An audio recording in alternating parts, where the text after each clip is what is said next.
explain it to me. Just tell me which buttons to push. That's all I need to know. That's all I need to know. Which buttons to push, when to push them, and I'm good from that. Ladies and gentlemen, we are back live with a Louis B. Free radio show, Brain Food from the Heartland. And as promised, as I assured you, my very special guest is Roseanne A. Brown. We're going to be talking about her new book, Egg's Guide to Vampire Hunting. But let's talk about you first, Roseanne. Good morning. Good morning. Tell us about you. Okay, so I'm the author, Serwa Boateng's Guide to Vampire Hunting, and I'm an immigrant from Ghana. I was actually English is actually not my first language, which people are always very shocked because they're like, "You write books in English?" I'm like, "Yeah, surprising to me too." But I'm someone I was born in Ghana, but I grew up in the wild jungles of Maryland, as I like to love tell that. people. When I read that, yeah, I had to read it twice to make sure I was reading it accurately and not too quickly. That was great. I mean, it is like, I feel like Maryland is one of those states a lot of people like don't really have an opinion about, but like having lived the majority of my life there, it is chaotic, which is something I tried to capture in the book. Like there's a very specific Maryland kind of energy that people just kind of write it off. So I went University of Maryland where I studied journalism. And then I was a teacher for a little while in Japan. And then now I write children's books. So yeah, I've kind of been all over the place. Well, that's wonderful. Can you tell us a little bit more about your journey? And by the way, your English is incredible. Thank you. Yes. I'm sure you hear that a lot. I don't hear any. I mean, again, I'm not a linguist, right? I don't hear an accent or anything that would indicate. Go ahead. I'm sorry. No, yeah. So I've definitely like worked hard on that, so I'm really glad. So my journey, so I was born in Ghana, and at about 3 years old, my dad had a chance to study in America. And so the whole family moved to come help him study at Howard University, here in the DC area.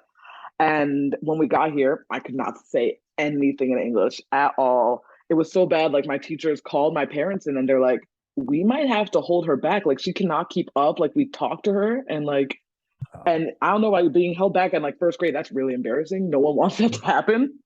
And so my parents had to realize like we have to do something here because like we live here now. We can't just have her disconnected from everyone in the community all the time. And what finally sort of made things start clicking in my head and understanding things was books and that connection to stories and things.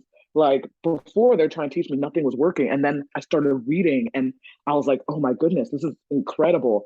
And I just kept reading and reading. And yep. So you developed your English by reading. I mean, obviously family help, right? But wow, that's incredible. That's wonderful. And then became, of course, a very successful writer. I mean, that's just, yeah, that's sure. I'm going to jump around a little bit. Writing YA, writing young adult. You were young when you started reading. Now, not a young adult, but much younger. Do you think, what inspired you to write, or am I way off track? No, I think that's a good way to put it because especially when I started, my family and we weren't too kind of aware of what was children appropriate. Like I remember being second grade and my dad hands me a copy of Jane Eyre. And so I like to tell people I read a Jane Eyre in second grade. I did not understand it, but I read it. And so it's very much this, but when I started writing in YA, it was more towards when I was in college because YA was one of the first sort of categories that really diversified within publishing. And there was this really big push to like center stories about marginalized authors and characters and like characters of color. And that was really the first time I was starting to see like Black characters and disabled characters in books. And I was like, oh, wow, this is a space for the kind of stories I want to tell. Wow, I appreciate you sharing that because again, and I've heard from other, actually, one is, YA authors, a number of them, one that said the same thing about English, about learning, being in the library and how the library is open. I'm a big library fan. I don't know if you can see my shirt.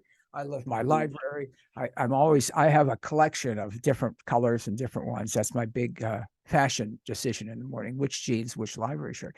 But how reading has connected people and how and again learning your English. I know I'm being too wordy, and I want to get into the new book and some of your other ones. I love the dedication to your grandparents. Tell me a little bit Yes. about that. Do you mind? Of course. So my grandparents, unfortunately, they've all passed as of now. But without them, they were a big part of my connection to my culture because so my immediate family, my parents, my siblings and I came to America, but the extended family was still in Ghana. And so keeping that connection to where we were from and our culture, it was the stories they would pass down and like the books and the mementos they'd send us. That was really how I was still connected to like where I came from and where I was born. And so without them, this book wouldn't be possible because I don't think I'd have a strong connection to the country of my birth, having not lived there in so long.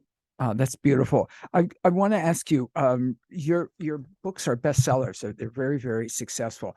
And again, no filter between my brain and my mouth. Sometimes that's a good thing, sometimes it's not. Of course, you wrote them to for people to read them, but are you surprised? I know delighted, but surprised. It's like, wow. Every day, honestly, Louis, because like sometimes it still feels like these worlds have been in my brain for so long and someone's like, oh my God, I love your book. I'm like, did you steal it from my computer? Like, how did you read that? Like a part of me still does not, like even Serwa here, like I started working on this 2019. And so it came out just a couple days ago. Yeah. And it's still like this is a Word doc on my computer. Like this is not a book. Like it's gonna be a while before it's like, oh, this is like a book and not just a collection of me screaming in a notebook. Yeah, and your name at the bottom, by the way, as Mm-hmm. the author. When it says New York, one of your books, New York bestseller, instant New York Times bestseller. Again, I'm Yes, just the blown away by that. Do you mind? Of course. So the book, so my first series before this was one for older readers, a YA. That was A Song of Wraiths and Ruin. That was the instant New York Times bestseller in June of 2020. So like early pandemic, which is even more incredible to me that like during that time people were so disoriented and there was so much grieving happening. People still came together to show up for the book and to show up for an Wow. unknown author. I like to describe that one as like kind of Game of Thrones, but if it was set in like Africa instead of like a European based world, because it has all the scheming, the royalty, the backstabbing, but a lot of it's also sort of African folklore and culture kind of inspired by the medieval Sahara Desert kingdoms. That's great. I just think I love that. How did you connect with Rick? Rick, Oh, so in 2019, I had just come back from teaching in Japan, and so I was having a very much like, oh gosh, what do I do with my life next? And my agent emails me, and she's like, hey, I'm talking to this editor. She's looking for some pitches. Do you want to pitch her? And I was like, yeah, sure. Who's that editor? She's like, oh, Steph Lurie at Rick Riordan Presents. I was like, what? Because I'm Rick. from the Percy Jackson generation. I grew up with that, and so when she's like, you want to pitch? I was like, of course I want to pitch Rick Riordan's imprint. And I'd actually never written middle grade before. So I literally I spent weeks researching middle grade and understanding the rhythms and like how it's different from YA before I put my pitch together. And then that was August 2019. And then by November 2019, we had sold the book to them. That's incredible. That's wonderful. I mean, that's got to be very satisfying for you because It I connect. I love that. Rick's go ahead. it's honestly a huge fangirl moment all the time because like I still have my beat up copy of the first Percy Jackson book, and so being able to Wow. put yeah, because I got it Scholastic Book Fair 2005. Shout out to the book fair. And Yeah. so being able to like hold those books next to each other, it was a very surreal moment when the final copy of my book arrived. That's beautiful. I'm talking with Roseanne A. Brown. Our website, we've got links up, but go directly to roseanneabrown.com, ROSEANNE, brown.com for a wealth of information. When you again, the book is available everywhere online. It's a Disney Hyperion book, so it can be had if you've got local independent. I hope you don't mind. If you've got local Mhm. independent booksellers, please patronize them if you can. You can also get it at Barnes and Noble that also employs local people. So if you can, and of course, Amazon, I still don't know. I've probably said this since the early pandemic hundreds of times. How they deliver it to you the next day is beyond me. Roseanne, I remember I had someone that emailed me and they received the book. And this is during a lot of shutdown, just got the book, and the author was on with me the day before. So I said, well, Mm. Amazon, how do they, I mean, are they reading our minds and they know what we're going to order before we do? I don't know how They they do might it, be. but Amazon can have it for you quickly, very, very quickly. So forgive me for going off on that. Developing the character, or what, what's that like? So for me, I knew that I really wanted to have like the energy of a Saturday morning cartoon, right? Because those Wow. that was another thing I loved growing up. Like I loved cartoons animation and I loved the fast pace, the action, but I never really got to see a like black girl as the main character. So I'm like, she's gonna have this action hero energy. Like I describe her as the love child of Buffy the Vampire Slayer and Lee Shang from Mulan, like the one who sings "Let's Get Down to Business," because that's her. Like and the business is vampire hunting. Like that's all Serwa cares about, which is what makes it so difficult when she comes to a normal human school and she cannot be thinking about vampires and battle armor. She has to think about sleepovers and where to sit at lunch. She's not very wired for that. Well, again, and developing that you do research, and I'm not an author, and I never thought about doing, that kind of research for like the rhythm of middle school younger kids, like you were saying earlier, the rhythm of it. I find that fascinating. Yeah, definitely. I think so. What I found that both of like my experience as a teacher working with younger students and also as a writer is like rhythm is not even just like the rhythm of the words, though that's part of it. Like how people talk at different age groups is different, but the pacing of the story, the way the story moves, like with middle grade, like it's a faster pace. You got to fit like a lot more and a lot of less, and so things kind of go like they go one after the other, but you also don't want to lose that emotional ground that in why an adult you have a little more space to breathe and stretch out. That's why George R. R. Martin's books can be 8 million pages long. And you can't really do that in younger readers, but you still want that full emotional impact as if you had all those pages. So learning to do more with less.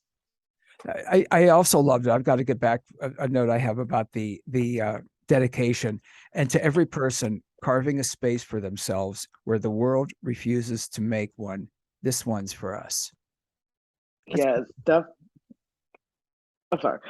Yes, definitely. I think that one, it was very much to kind of the young girl I was who felt very just out of place and like, oh, I'm not Ghanaian enough. I'm not American enough. Like, what am I? Like, I think that's what I want. I really the message I really want to give young readers, especially immigrant young readers, like this idea that like it's okay if you don't fit into the categories that you're told you should fit into because you can always make your own wow. and you get to define where you fit in, where you belong, like what your culture is.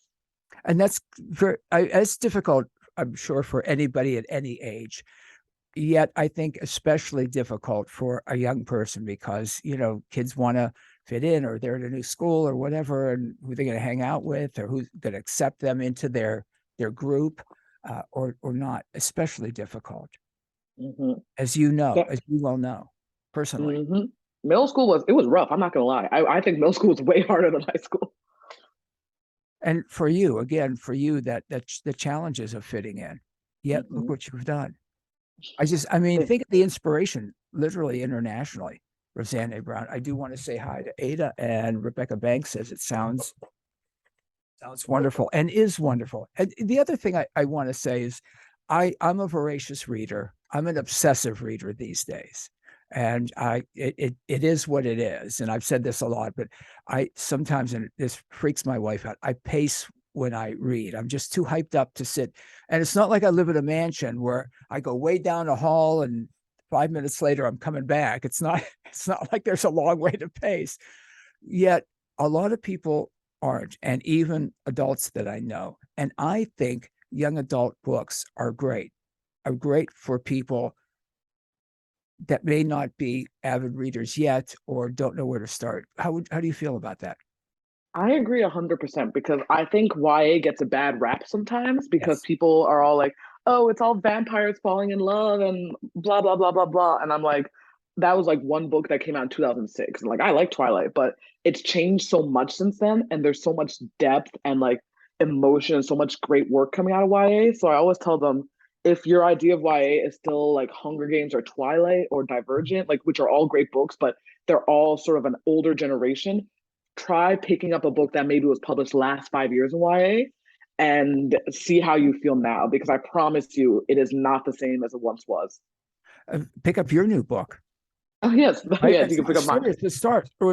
I did vampire hunting. Again, available everywhere online. Roseanne A. Brown for more information, roseanneabrown.com, roseanneabrown.com.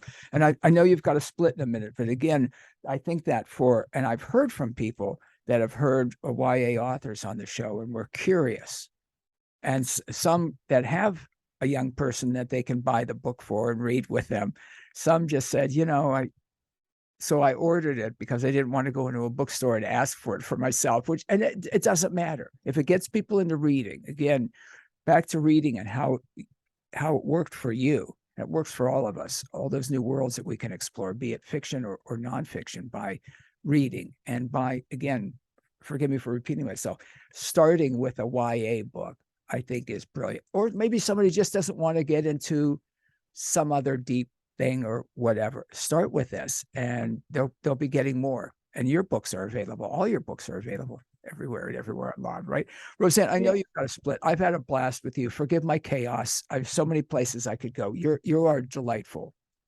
Thank you so much. And yes, my website, rosannebrand.com. I'm also on social media. I'm at Rosie's Rambles. That's ROSIES Rambles, like the word.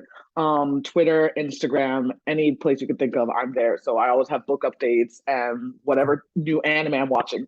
At Rosie's Ramble. And I'm going to get that link down.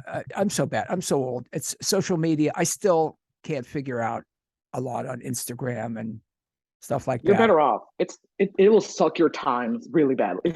Yeah. And I don't have that much left. So Roseanne, thank you so much. You're a delight. I'm really Thank you so much glad to have you. Ladies and gentlemen, how delightful. And her book, again, as I say about the availability, available everywhere and everywhere online. She's just